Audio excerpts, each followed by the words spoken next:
ഒട്ടകത്തിന് ധാരാളം അത്ഭുതങ്ങളുണ്ട്. ഒട്ടകത്തെ കുറിച്ച് നമ്മൾ പഠിച്ചു കഴിഞ്ഞാൽ ആ ഒട്ടകത്തിലൂടെ അള്ളാഹുവിനെ നമുക്ക് മനസ്സിലാക്കാൻ സാധിക്കും. അതുകൊണ്ടല്ലേ മഹാനായ സാലിഹ് നബിയുടെ സമുദായത്തിന് അള്ളാഹു ഒട്ടകത്തെ ദൃഷ്ടാന്തമാക്കി കൊടുത്തത്. സാലിഹ് നബിയുടെ സമുദായത്തിന് അള്ളാഹു ഒട്ടകത്തെ ദൃഷ്ടാന്തമാക്കി കൊടുത്തത്. വലിയ സമൂഹമാണല്ലോ സാലിഹ് നബിയുടെ സമൂഹം. വലിയ നിഷേധികളായിരുന്നു. അവര് സാലിഹ് നബിയോട് പറഞ്ഞതെന്താ? സാലിഹ് നബിയെ അങ്ങ് പ്രവാചകനാണെന്ന് ഞങ്ങൾ അംഗീകരിക്കണമെങ്കിൽ ആ കാണുന്ന പാറക്കെട്ടിൽ നിന്ന് ഒരു സുന്ദരിയായ ഒട്ടക കുട്ടിയെ താങ്കൾ പുറപ്പെടുവിക്കണം. പ്രവാചകനായ സാലിഹ് നബിക്ക് അത് നിസാരമാണല്ലോ. അള്ളാഹുവിലേക്ക് സാലിഹ് നബി കൈകൾ ഉയർത്തി ദുആ ചെയ്യുകയാണ്. അല്ലാ,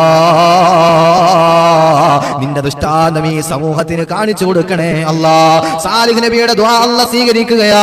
സാലിഹ് നബിയുടെ പ്രാർത്ഥന അല്ലാഹു സ്വീകരിക്കുകയാ. ആ സമൂഹത്തിന്റെ മുന്നിലൂടെ ഗർഭിണിയായ ഒരു ഒട്ടകത്തെ അല്ലാഹു പാറക്കെട്ടുകളുടെ ഇടയിലൂടെ കൊണ്ടുവന്നെങ്കിൽ അല്ലാഹു പറയുന്നു, അഫലാ യൻദറൂന ഇലൽ ഇബ്ലി കൈഫ ഖുലിഖത്. അല്ലാഹുവിന്റെ ഒട്ടകത്തെ കുറിച്ച് നിങ്ങൾ പഠിക്കണമെന്ന് പറയുകയാണ്.